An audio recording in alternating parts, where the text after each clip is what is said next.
Hello students, आपका अपने YouTube channel में स्वागत है। और हमारा sexual reproduction in flowering plant जो कि चैप्टर 2 है क्लास 12 का बायोलॉजी का, जो हमारा चल रहा है। तो उसके ऊपर मैं पार्ट 1 बना चुकी हूँ। अगर आपको नहीं देखा हो आपने तो देख सकते हैं पीछे जाके, बट कोई बात नहीं, इतना ज़्यादा आपको डिफ़िकल्टी नहीं होगी। पार्ट 2 में उसमें सिर्फ मैंने बेसिक कराया था। अब मैं पार्ट 2 बनाने जा रही हूँ। तो उस वीडियो में हमने क्या क्या कर लिया था, एक फ्लावर्स के बारे में, उसके जो भी ऑर्गन्स जो होते हैं, स्टेमन, पेटल, ठीक है, इन सब के बारे में पढ़ लिया था। फिर हम क्या पढ़ रहे थे, मेल सेक्स ऑर्गन पढ़ रहे थे कि मेल सेक्स ऑर्गन में किस तरह से पोलन ग्रेन्स बनते हैं, किस तरह से मेल गैमेटोफाइट बनते हैं। अभी आपने एक चीज़ देखी होगी कि मैं मेल गैमेटोफाइट और पोलन ग्रेन्स दोनों को अलग अलग बोल रही हूँ, मतलब कि दोनों चीज़ अलग है। तो चलिए आगे हम जब पढ़ेंगे तो आपको सब कुछ समझ में आएगा। मेल सेक्स ऑर्गन में हम स्टेमन, एंड्रोशियम होता है जो कि उसके स्ट्रक्चर के बारे में पढ़ चुके थे। फिर हमने एंथर का टीएस काटा था, ठीक है। फिर उसमें हम सब कुछ माइक्रोस्पोरेंजियम वगैरह तक पहुंच गए थे, ठीक है, उसकी लेयर्स पढ़ ली थी। आप देखिए, मैं माइक्रोस्पोरोजेनेसिस पढ़ाने जा रही हूँ आपको। Microsporogenesis is the process. फिर उसमें क्या होता है वो मैं आपको बताती हूँ। देखिए, हमने इतना पढ़ लिया था कि ये क्या है, एक माइक्रोस्पोरेंजियम है, ठीक है, जो हमने बनाया था। देखो इस तरह से करके, कुछ आपको याद होगा। अगर आपने वीडियो नहीं देखा तो आप देख सकते हैं, इस तरह का था। तो छोड़िए, मैं एक माइक्रोस्पोरेंजियम लेती हूँ। यहाँ पर क्या लिखती हूँ, एक माइक्रोस्पोरेंजियम। उसके बारे में देखेंगे उसके अंदर क्या होता है, किस तरह से होता है। मैंने बताया था आपको, शायद आपने देखी हो वीडियो तो, कि उसमें क्या होता है, स्पोरोजेनस टिश्यू होता है। क्या होता है? स्पोरोजेनस टिश्यू होता है, स्पोरोजेनस टिश्यू, ठीक है। इसे एमियोसाइट भी कहते हैं। अब ये नाम आ जाए एमियोसाइट तो आप पजल मत होना, ठीक है। तो माइक्रोस्पोरोजेनेसिस क्या होता है? During the development of microsporangium the cell of microsporogenous tissue, जो माइक्रोस्पोरोजेनस टिश्यू है, ठीक है, इसके अंदर की जो सेल होते हैं वो finally separate with each other, वो एक साथ सेपरेट हो जाती है एक दूसरे से, और एक माइक्रोस्पोर मदर सेल बनाती है जो कि डिप्लॉयड होती है, ठीक है। तो जैसे आप देख लीजिए, ये एक माइक्रोस्पोर मदर से MMC लिख देती हूँ उसमें, इसकी शॉर्ट फॉर्म है। और ये 2N होता है। ये क्या होता है? 2N, डिप्लॉयड सेल होती है। अब क्या होगा कि ये सेपरेट हो जाएंगे एकदम, ठीक है। स्पोरोजेनस टिश्यू के अंदर एक सेल होती है, माइक्रोस्पोर मदर सेल, जो कि क्या होती है? डिप्लॉयड। और फिर वो सारी एक दूसरे से अलग अलग हो जाएंगे, सेपरेट हो जाएंगे। अब क्या होगा, इसके अंदर क्या होगा? मियोसिस होगा, मियोसिस 1। तो चलो करते हैं मियोसिस 1। अब देखिए, आपने पढ़ा होगा एक सेल के अंदर मियोसिस होता है तो क्या होता है? 2 सेल बन जाती है। और क्या कैसी बनती है? हैप्लॉइड। एक डिप्लॉइड सेल के अंदर का मियोसिस 1 करते हैं तो 2 सेल बनती है हैप्लॉइड। तो इसमें भी ऐसे होगा, ये माइक्रोस्पोर मदर सेल है, इसके अंदर हमने मियोसिस 1 किया और यहाँ पर क्या बन जाएगा? 2 सेल बन जाएंगी, और जो कि क्या होंगी? N, हैप्लॉइड होंगी, ओके। ऐसे ही हम इन दोनों सेल्स में क्या करेंगे? मियोसिस सेकेंड करेंगे, मियोसिस सेकंड करेंगे। मियोसिस सेकंड करने से क्या होगा? 2 की 4 बन जाएंगी, एक इसकी 2, एक इसकी 2, 2 2 4 हो गए, ठीक है। अब आपको एक बात बता दें, 4 होंगी बट ये बाहर का एरिया अलग, मतलब सेपरेट नहीं होंगी, एक साथ रहेंगी बट डिवाइड हो जाएंगी 4 में, ओके। अब N, ये NCERT में गिवन है इनका नाम। इनको हम क्या कहते हैं? टेट्राड। इसको हम कहते हैं टेट्राड। ये नेम इम्पोर्टेंट है इसलिए मैं आपको बता रही हूँ, इस पर स्टार लगा लीजिए, ठीक है। इस 4 के स्ट्रक्चर को क्या कहते हैं? Tetrad, microspore tetrad. और एक को क्या कहते हैं? माइक्रोस्पोर कहते हैं, ठीक है।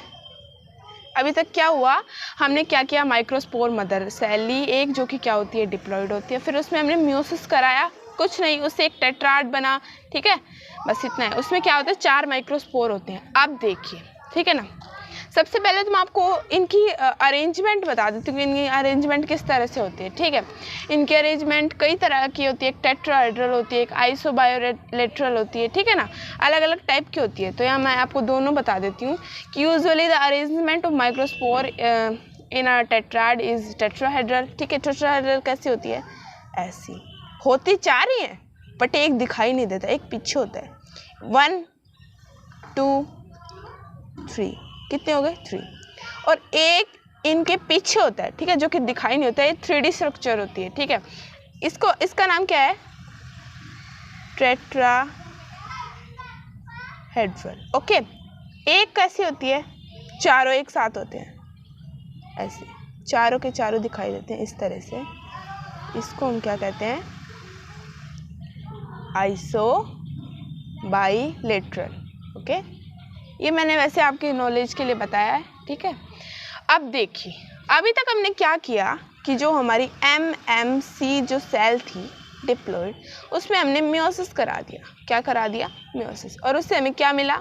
एक माइक्रोस्पोर मिले ना, हमें 4 माइक्रोस्पोर। तो इनमें से हम एक की स्टडी करते हैं, अलग अलग होगा सबका सिस्टम, बट अभी एक की देखते हैं, और जो कि क्या है, हैप्लॉइड है। अभी यहाँ पर लिख लूँ मैं, माइक्रोस्पोर, माइक्रोस्पोर, ठीक है। अब क्या होगा? अब इसमें माइटोसिस होगा। क्या होगा? माइटोसिस। अब देखिए, माइटोसिस में क्या होगा कि बाहर ये तो ऐसा का ऐसा ही रहेगा, बट इसका साइटोप्लाज्म में डिवाइड हो जाएगा इनटू 2 सेल। ओके, क्या होगा? माइटोसिस करा रही हूँ मैं यहाँ पर, ठीक है।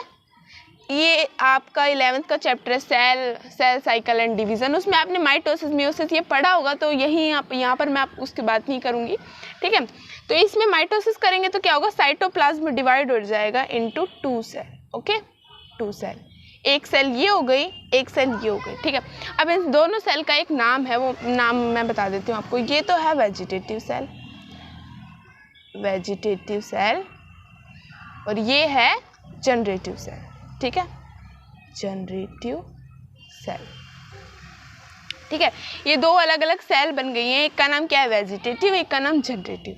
अब आगे जो प्रोसेस होगा उसमें क्या होगा? जनरेटिव सेल ही 2 पोलन ग्रेन्स बनाएगी, ठीक है, गैमेटोफाइट्स बनाएगी, तो वो देखेंगे हम आगे चलेंगे, ठीक है।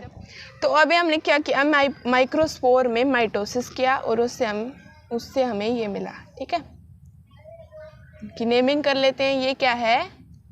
वेजिटेटिव सेल, ओके, और ये सेल का नाम क्या है? जनरेटिव सेल,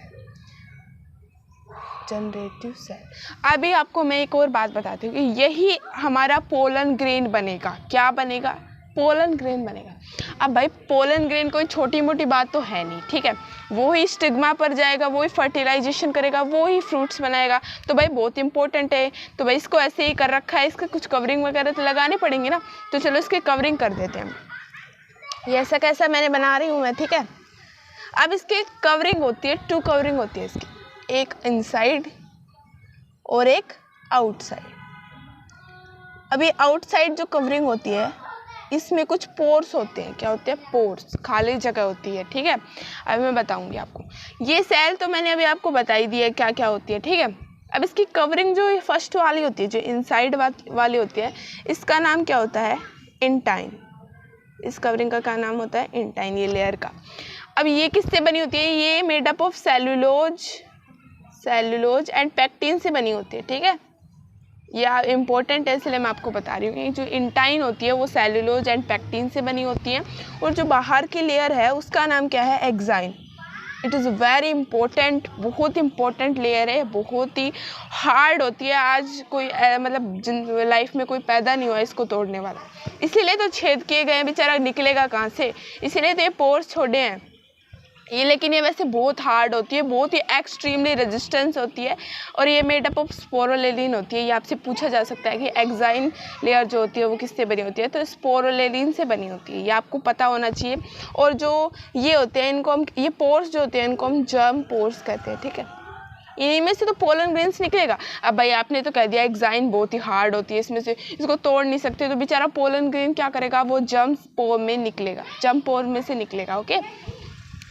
ये मैं आपके लिख देती हूँ। एक्साइन किससे बनी होती है? स्पोरोलेनिन, स्पोरोलेनिन टिश्यू से बनी होती है ये आपका इंपॉर्टेंट है, आप याद रखना है, ठीक है। तो अभी तक हमने पढ़ लिया पोलन ग्रेन्स। पोलन ग्रेन्स के बारे में मैं आपको कुछ बता देती हूँ। पोलन ग्रेन्स कैसी सेल होती है? हैप्लॉइड होती है। कैसी होती है? हैप्लॉइड, एन होती है, ये याद रखते। कई बच्चे 2N कराते हैं, डिप्लॉइड कराते हैं, तो इसमें बिल्कुल भी कंफ्यूज मत होगा। ये कैसी होती है? हैप्लॉइड, ठीक है। और ये यूनिन्यूक्लिएटेड होती है। कैसी होती है? यूनिन्यूक्लिएटेड होती है, ओके। अब किसके रिजल्ट से बनी है ये भी हमें पता है, माइक्रोस्पोर मदर सेल के रिजल्ट से बनी होती है। इसमें 2 सेल होती है, वेजिटेटिव सेल और जनरेटिव सेल, ठीक है। अब एक इम्पॉर्टेंट बात मैं आपको बता देती हूँ कि 60% एंजियोस्पर्म्स में तो क्या होता है, इस स्टेज को हम क्या कहते हैं? 2 सेल स्टेज, 2 सेल स्टेज, ठीक है, स्टेज। तो 60% एंजियोस्पर्म्स में क्या होता है कि यही आगे जाके स्टिग्मा पर चिपकता है, ठीक है ना। पॉलिनेशन जो होती है वो इसी से होती है। बट 40% जो एंजियोस्पर्म्स होता है उनमें क्या होता है कि पहले ही क्या हो जाता है, जनरेटिव सेल जो होती है वो टू मेल गैमेटोफाइट में डिवाइड हो जाती है, ठीक है। मैं आपको दिखाती हूँ। इसी में क्या होगा, माइटोसिस हो जाएगा, कुछ नहीं, ठीक है। ये सेल तो यूं क्यों रहेगी, और जो हमारी जनरेटिव सेल है वो 2 में डिवाइड हो जाएगी। किस में डिवाइड हो जाएगी, 2 मेल गैमेटोफाइट में डिवाइड हो जाएगी, ओके। इसको क्या कहते हैं हम, 3 cell stage, 3 cell stage. But ये ओनली ऑन 40% में होती है। कितने में, 40% एंजियोस्पर्म में होती है। बट जो ये है ये किस में होती है, 60% एंजियोस्पर्म। ये क्वेश्चन परसेंट का आपका आ सकता है तो मैं इसलिए बताई हूँ। बट ये इसमें 60% ज़्यादा इंपॉर्टेंट है, ये वाली, ये तो बहुत कम में होता है, ओके। तो देखिए, अभी हमने देख लिया कि पोलन ग्रेन्स बन गया है हमारा। मैं आपको मेल गैमेटोफाइट के बारे में बता चुकी हूँ। इसमें तो पहले ही बन जाएंगे 40% में। और 60% में क्या होगा, जब ये हमारा स्टिग्मा पर जाएगा, किस पर जाएगा, स्टिग्मा पर जब ये जाएगा ना, तब यहाँ पर वो डिवाइड होगा। जो वो मैं आपको फर्टिलाइजेशन में, पोलिनेशन में इनमें बता दूंगी आपको कैसे होगा, ठीक है। अभी तक इतना ही जान लो आप। यहाँ पर डिवाइड होगा, यहाँ पर 2 मेल गैमेटोफाइट बनेंगे, ठीक है ना। तो ये आपका फीमेल सेक्स ऑर्गन में क्या क्या माइक्रोस्पोरोजेनेसिस है, जो भी है वो सारा कंप्लीट हो चुका है। अब नेक्स्ट वीडियो में मैं आपको फीमेल सेक्स ऑर्गन बनाऊंगी, ठीक है। और अगर आपने पार्ट 1 नहीं देखा हो तो प्लीज़ जाके देखिएगा, उसमें मैंने बेसिक बताया, बिल्कुल बेसिक, ठीक है। तो बाय गाइस, वीडियो को लाइक करिएगा और हमारे यूट्यूब चैनल को सब्सक्राइब कीजिए।